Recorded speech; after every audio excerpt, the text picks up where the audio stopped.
నంద్యాల జిల్లా పాణ్యం మండలం ఎస్ కొత్తూరు గ్రామం స్వయంభూ శ్రీ వల్లి దేవసేన సుబ్రహ్మణ్యేశ్వర స్వామి దేవస్థానంలో శ్రీ రాజగోపురం పునః కలశ ప్రతిష్ట మహా కుంభాభిషేక మహోత్సవం అత్యంత భక్తి శ్రద్దల మధ్య ప్రారంభమైంది.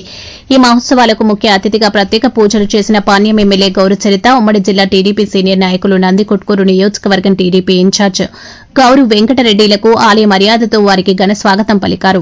ఆలయ కార్యనిర్వహణాధికారి రామకృష్ణ ఆధ్వర్యంలో ఆలయ ప్రధాన అర్చకులు నారాయణస్వామి, సురేష్ శర్మలతో పాటు సుమారు 20 నుంచి వేద పండితులతో ప్రత్యేక పూజలు ప్రారంభించారు. తెలుగుదేశం పార్టీ మండల అధ్యకుడు జయరామిరెడ్డి, స్థానిక నాయకులు మిల్టరి సుబ్బారెడ్డి, శ్రీనివాసరెడ్డి, పురుషోత్తంరెడ్డి, పశ్చిమ గోదావరి జిల్లా పూలేటి కుర్తి భోగేశ్వర శర్మ, శిష్య బృందం, గ్రామస్తులు, భక్తులు విశేషంగా పాల్గొని స్వామివారికి ప్రత్యేక పూజలు నిర్వహించి స్వామివారి ఆశీస్సులు పొందినట్లు ఆలయ ఈవో రామకృష్ణ వివరించారు.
Tornado,